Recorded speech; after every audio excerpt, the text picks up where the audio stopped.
کبھی میں خبریں سنتا ہوں تو خبروں میں جو بہت بلک قلب آنے جاتے ہیں جن کے بارے میں لوگ کہتے ہیں اس اینکر کے سامنے کوئی ٹک نہیں پائے گا، وہ بھی اگر خبر نشر کرتا ہے تو کہتا ہے آج وزیر اعظم کو ایک جگہ جانے کی ضرورت پڑ گئی اس لیے وہ جلدی سے چلے گئے۔ واہ کیا جملے ہیں، وزیر اعظم کو کہیں جانے کی ضرورت پڑ گئی، اسے یہی نہیں سمجھ میں آ رہا ہے کہ وزیر لفظ ہے کہ وزیر لفظ ہے، ضرورت کا لفظ ہے کہ ضرورت کا لفظ ہے، اور جلدی ہے کہ جلدی ہے۔ جسے اس میں تمیز نہ ہو وہ اپنے آپ کو علم والا سمجھتا ہے، اور جو زبر زیر کے فرق پر سمجھتے ہیں ان کو لوگ بے علم مانتے ہیں۔ اسی لیے میں کبھی کبھی کہتا ہوں تمیز نباشت کمندے ہوا، الٹنے کو روٹی الٹی توا۔ ارے بے علم تو وہ تھا جسے تلفظ کا طریقہ نہیں معلوم ہے، ہم تو الحمدللہ رب کے کلام کو ادا کرنے کا طریقہ جانتے ہیں۔ واہ واہ واہ کیا بات کیا بات ہے، واہ واہ واہ۔ اب آپ کہیں گے حضرت یہ فرق کیا ہے، ذرا فرق سن لیجئے پھر آپ کو سمجھ میں آئے گا کہ اس پڑھائی کی اہمیت کیا ہے۔ اگر میں نے پڑھا اذا جاء نصر اللہ تو یہ جتنے لوگ اوپر بیٹھے ہیں نیچے بھی ہوں گے ایسے، یہ کہیں گے کہ حضرت اذا جاء یہ تو جیم سے آپ نے پڑھ دیا، یہ تو پورے قرآن میں کہیں نہیں آیا ہے، یہ اما پارہ میں ہے ہی نہیں۔ اذا جاء نصر اللہ یہ جیم سے آپ پڑھ رہے ہیں، جیم سے قرآن میں نہیں ہے، وہ تو ذال سے ہے۔ اذا جاء اور یہ جو آپ نے آگے پڑھا نصر اللہ یہ سین سے آپ پڑھ رہے ہیں، قرآن کریم میں سین سے نہیں ہے، قرآن کریم میں تو سواد سے ہے۔ ہم نے پوچھا قاری صاحب اگر ہم نے سین ہی سے پڑھ دیا تو مطلب کیا بدل گیا؟ تو قاری صاحب کہیں گے حضرت دیکھیے عربی زبان میں بڑی وسعت ہے، عربی زبان بڑی پاکیزہ زبان ہے، عربی زبان میں بڑی وسعت ہے، اتنی وسعت آپ کو کسی اور زبان میں نہیں ملے گی، اور اتنی خوبی اور اتنا کمال بھی آپ کو کسی زبان میں نہیں ملے گا۔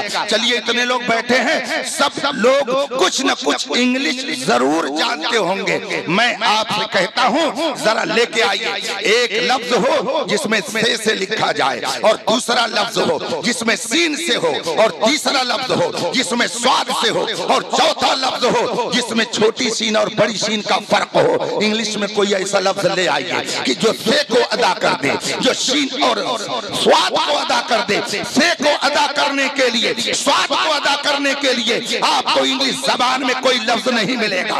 ایس آ گیا اور اسی پہ ایچ لگا دیا تو بڑی سین، اور اگر نہیں لگایا ایچ تو چھوٹی سین، تو ایک لفظ ادھار لیا، ایک حرف منگنی لیا، تب اپنا کچھ کام چلا سکا، اور وہ بھی لنگڑا لولا۔ اس لیے کہ اگر سے کے لیے لایا جائے، سواد کے لیے لایا جائے تو انگلش زبان میں آپ کو کوئی لفظ نہیں ملے گا۔ یہ قرآن کی بلاغت ہے، قرآن کا اعجاز ہے، قرآن کی آفاقیت و عالمگیریت ہے، یہ قرآن کا کمال ہے کہ وہ لفظوں کے اتنے معانی رکھتا ہے کہ تلفظ کرتے جائیے معنی الگ الگ بدلتا ہے۔ واہ واہ واہ ماشاءاللہ سبحان اللہ سبحان اللہ کیا کہتے ہیں، واہ واہ واہ۔ اسی آیت کے تعلق سے سن لیجئے اذا جاء کیا ہے آگے؟ میں دیکھیے پڑھتا ہوں ذرا بتائیے گا، حالانکہ میں قاری نہیں ہوں، قاری تو یہ حضرات ہیں، انہوں نے محنت کر کے 4 بچوں کو قاری بنایا ہے۔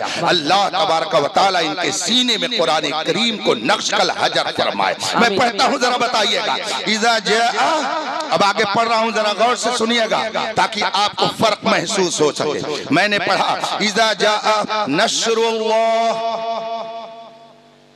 چھوٹی سین سے پڑھا کہ بڑی سین سے، کہ سواد سے، کس سے؟ اذا جاء نصر اللہ کس سے پڑھا؟ بڑی سین سے۔ آپ لوگ تو آگئے لائن پر، پڑھے لکھے ہو گئے تھوڑی دیر میں، آپ لوگ بھی قاری ہو رہے ہیں۔ کیا بات، چلیے پھر میں نے پڑھا اذا جاء، غور سے سنیے گا اذا جاء نصر اللہ، اب کس سے پڑھا؟ سواد سے نہیں پڑھا بھائی، گڑبڑ مت کیجئے، چھوٹی سین سے پڑھا۔ اب ذرا سنیے اذا جاء نصر اللہ کس سے پڑھا؟ ادھر کا تولا کچھ زیادہ مضبوط لگ رہا ہے، اس میں کچھ قاری لوگ ہیں اور ادھر ترکاری لوگ ہیں، اس لیے ادھر کے لوگ کم بول رہے ہیں۔ چلیے ٹھیک ہے، میری طرف متوجہ رہیے۔ اذا جاء